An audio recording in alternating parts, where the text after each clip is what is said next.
మిత్రులు శివరాత్రి ఐలుమల్లి గారు మరి వారు తెలంగాణ వడ్డెర చారిటబుల్ ట్రస్ట్ అనే ఒక సంస్థను ఏర్పాటు చేసుకొని ఈరోజు సమాజంలో శ్రమజీవులుగా రెక్కలు తప్ప వేరే ఆస్తులు లేనటువంటి సామాజిక వర్గం వడ్డెర సామాజిక వర్గం ఇవాళ వృత్తిపరమైన శ్రమపరమైన ఎక్కువ సమస్యలున్న కమ్యూనిటీ కూడా వడ్డెర కమ్యూనిటీ. మన కమ్యూనిటీకి నాయకత్వం వహిస్తూ తనకున్న వ్యాపార సమయాన్ని కానీ మిగతా సమయాన్ని తన వ్యక్తిగతంగా కంటే వడ్డెర సామాజిక వర్గం సంక్షేమం కోసమే మనం కేటాయిస్తున్న వ్యక్తి వారు. మరి వారు ఇవాళ ఏవైతే వడ్డెరలు విద్యాపరంగా వెనుకబడి ఉండడం వల్లనే ప్రతి బిడ్డ కూడా మళ్ళా తిరిగి తన తాత తండ్రిలాగానే మరి రాయి కొట్టే పనికి లేబర్ పని పోతున్నారు. కాబట్టి ఆ కమ్యూనిటీలో కూడా విద్యార్థులను విద్యాపరంగా తీర్చిదిద్దాలని ఒక గొప్ప లక్ష్యంతో చాలా కార్యక్రమాలు కూడా స్వీకరించడం జరిగింది.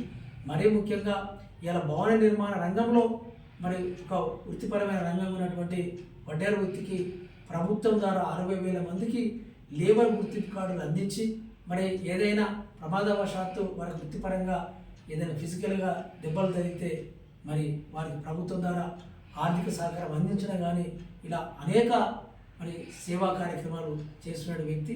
మరి అదేవిధంగా అన్ని జిల్లాల్లో పేరుకు మాత్రమే ట్రస్ట్గా ఉండి కొంత ప్రాంతానికి పరిమితం కాకుండా ఇవాళ తెలంగాణలో ఉన్నటువంటి మొత్తం జిల్లాలకు ఆ యొక్క సంస్థను విస్తరింపజేసి ఇవాళ వడ్డెరలుగా ఎందుకు మనం సంఘటితం కావాలనే మరి వాళ్ళని మేల్కొల్పుతూ చైతన్యం చేస్తూ నిర్విరామంగా కృషి చేస్తున్నటువంటి వ్యక్తిగా మరి వారి సేవలను గుర్తించి బహుజన సాహిత్య అకాడమీ నేషనల్ కమిటీ వారిని సేవారత్న నేషనల్ అవార్డుకు సెలెక్షన్ చేయడం జరిగింది.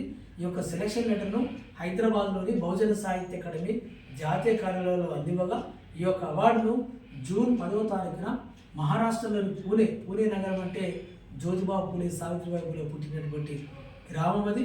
మరి ఆ ప్రాంతంలో జూన్ 10వ తారీఖున వెస్టర్న్ ఇండియా బహుజన రైటర్స్ 4వ కాన్ఫరెన్స్ నిర్వహించబోతా ఉన్నాం.